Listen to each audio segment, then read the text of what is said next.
Hey guys, and welcome back to my channel. Today I'm going to be looking at the Roborock S7.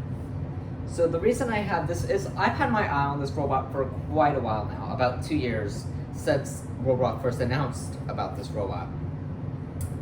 And the reason I never got it is it was $650. But I recently gave my Roborock S4 to a friend, so I was looking at another Roborock and I was like, you know what, I think I'm going to give the S7 a try. And this thing went from $650 down to $360 for Amazon Prime Day. So I was like, you know what, I have enough money. I think it's about time I go and buy a Roborock S7. So I decided to get one. So let's go ahead and see what we got. I'm gonna say right now, I may look like I have a lot of money in my videos because I have a lot of expensive robot vacuums, but I don't pay full price for almost any of them. So we got our power cord. And believe it or not, I still have my Roborock Q5. It's actually over there on the other side of the room. And it still works great.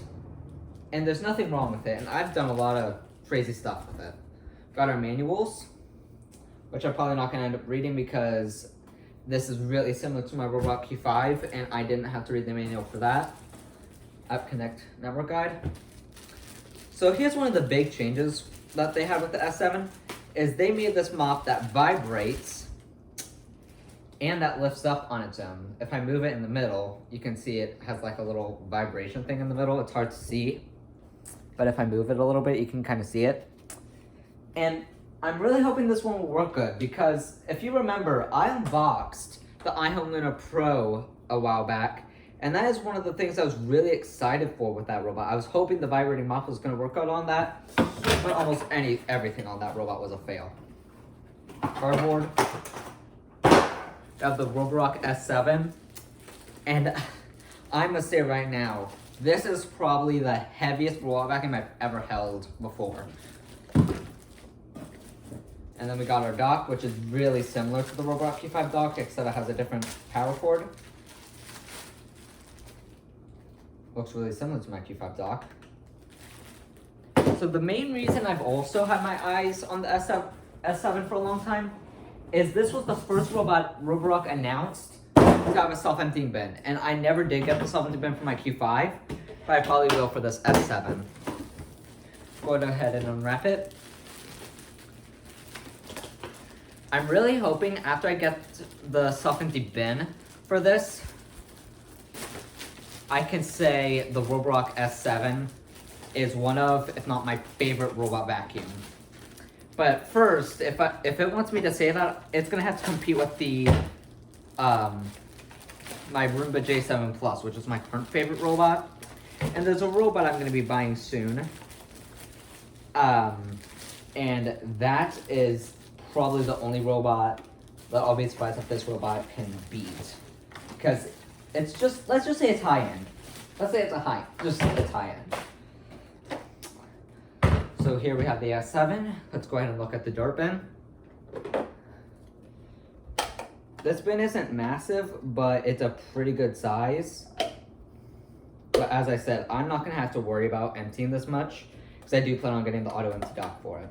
We have our filter, which this is one of the things that no Roborock really shares on the S7 and S7 Max V series, or really any S7, is the filter is different. Let's go ahead and see if the water clicks. Yep. Then we have a water tank. It looks kind of small, but apparently it's supposed to be really big. And I will be putting it to the test and see if it can clean my entire floor plan with only one fill. I'm going to flip it over. It has the rubber roller design, which Roborock changed. However, I did buy a rubber roller for my Q5, and I'm glad I did it. So this looks just like the rubber roller my Q5 has, except even though my Q5 has a aftermarket rubber brush. You do have the rubber side brush on this model, which they changed with the S8 series. They brought back the bristle one, but I do have some spare bristle side brushes, and I'm probably gonna put it on this S7. Go ahead and power it on. Which I like, this has the 3-button design, which neither my Q5 or S4 had, and I like this little like design they did around the LiDAR. I really do like that.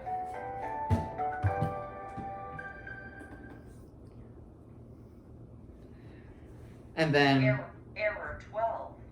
Low battery. Recharge and retry. I wasn't trying to start cleaning with, but okay.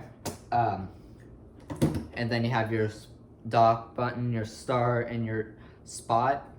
And this robot does have a child lock feature, but I would say refer to your manual, because I'm not going to say how to turn it on or off in this video, because I have a feeling someone or some kind of kid is going to try and find out how to turn it on and off, so then they can start cleaning with their parents' Roborock S7 whenever they want. So I'm not letting that happen. So nice try. Let's go ahead and put the mop attachment in, which I also like how this raises and lowers itself, which I'm really excited to see how well it will work, at least in my floor plan. Mop mount installed. Thank you. And it raises pretty high off the ground, but personally, I don't think it's gonna raise high enough. But that's about it. And then all you have to do for maintenance with this guy is this step you can ignore if you get the auto empty dock, which is empty it every time you use it, because this is a pretty small dirt bin compared to other Roborocks.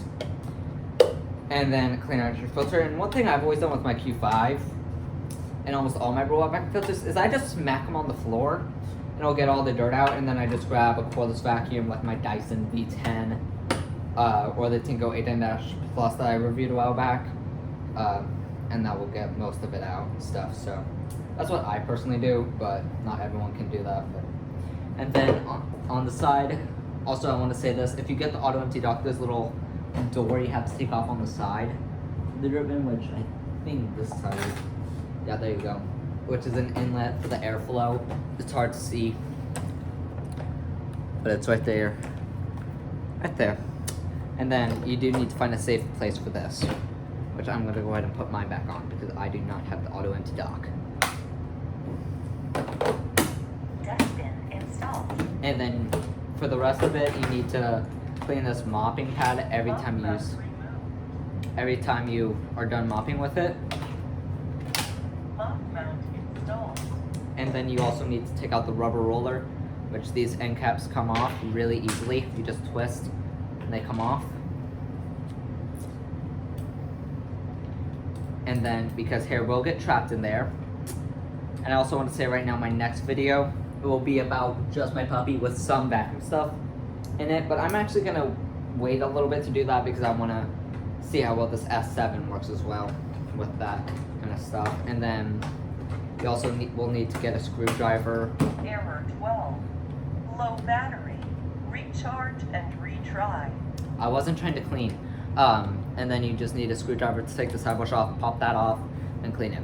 However, compared to this robot, you don't need to clean these charging contacts because the dock will actually do it for you every time it docks. Both this regular dock and the auto empty dock does it. But that's about it for this video. If you have any comments or questions, please let me know, and I'll be happy to answer, and I'll see you guys in the next one. Bye for now.